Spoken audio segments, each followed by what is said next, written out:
இன்னைக்கு director Rishabh Shetty direction பண்ணி அவரு ஹீரோவா நடிச்சு ரிலீஸ் ஆயிருக்க காந்தாரா சாப்டர் 1 படத்தை பத்தி தான் பார்க்க போறோம். ஃபர்ஸ்ட் காந்தாரா சாப்டர் 1 படத்துடைய கதை என்னன்னு பார்த்தரலாம். இதுக்கு முன்னாடி ரிலீஸ் ஆன காந்தாரா படத்தை பார்த்தா தான் இந்த சாப்டர் 1 படத்தை பார்க்க முடியுமா அப்படின்னு கேட்டீங்கன்னா அப்படிலாம் இல்ல.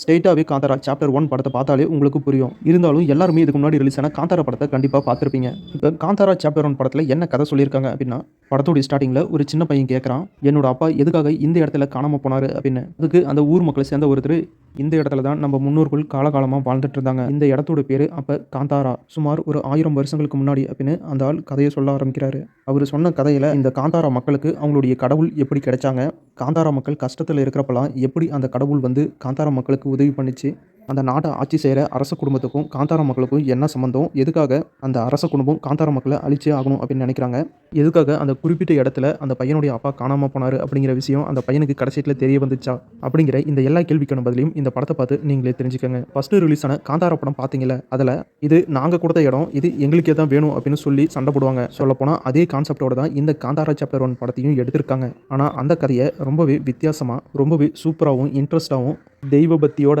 Action, fantasy, commercial, history, comedy அப்படின்னு எல்லாமே கலந்த ஒரு சூப்பரான படமாக இந்த படத்தை கொடுத்துருக்காரு டைரக்டர் ரிஷப் செட்டி. படம் ஸ்டார்டிங்லேருந்து எண்டு வரைக்குமே ரொம்பவே சூப்பராக இருந்துச்சு. ஃபர்ஸ்ட் ஆஃப் ஃபுல்லாக இந்த ஸ்டோரி செட் ஆகிறதுக்கு டைம் சரியாக போச்சு. செகண்ட் ஆஃப்ல தான் இந்த படத்துடைய ஸ்டோரியே ஸ்டார்ட் ஆகுது. ஆனாலும் ஃபர்ஸ்ட் ஆஃப்ல வந்த comedy scene, fantasy elements, scene, அந்த காட்டுக்குள்ளே வர சீன்ஸ் எல்லாமே ரொம்பவே சூப்பராக இருந்துச்சு. இப்போ ருக்குமணி வசந்த் அந்த படத்தில் ஹீரோயினை மட்டும் இல்லாமல் முக்கியமான கேரக்டரே பண்ணியிருக்காங்க. அழகுக்கு பின்னாடி ஆபத்து இருக்கும் அப்படின்னு சொல்கிறாங்களே, அந்த மாதிரியான ஒரு கேரக்டர் தான் ஆக்டர் ருக்குமணி வசந்தோடைய கேரக்டர். படம் பாருங்க, அப்பனா தான் எதுக்காக இப்படி சொல்கிறேன் அப்படின்னு உங்களுக்கு புரியும். அதுக்கப்புறம் படத்தில் நடிச்சிருக்க எல்லா கேரக்டருமே அவங்களுடைய ரோலை பக்காவாக பண்ணியிருக்காங்க. டோட்டலாக காந்தாரா சாப்டர் 1 படம் எப்படி இருக்குது அப்படின்னா, டைரக்டர் ரிஷப் செட்டி காந்தாரா சாப்டர் 1 படத்தை ஒரு பக்காவான ஒரு என்டர்டைன்மெண்ட் மூவியாக, தெய்வ பக்தி உள்ள ஒரு படமாக மக்களுக்கு கொடுத்துருக்காரு. கண்டிப்பாக காந்தாரா சாப்டர் 1 படம் எல்லாருக்குமே பிடிச்ச படமாக இருக்கும். ஃபேமிலி ஆடியன்ஸ்க்குலாம் கண்டிப்பாக பிடிக்கும். ஒரு நல்ல படம், யாருமே இந்த படத்தை மிஸ் பண்ணிடாதீங்க. கண்டிப்பாக பார்த்து இந்த படத்துக்கு சப்போர்ட் பண்ணுங்கள்.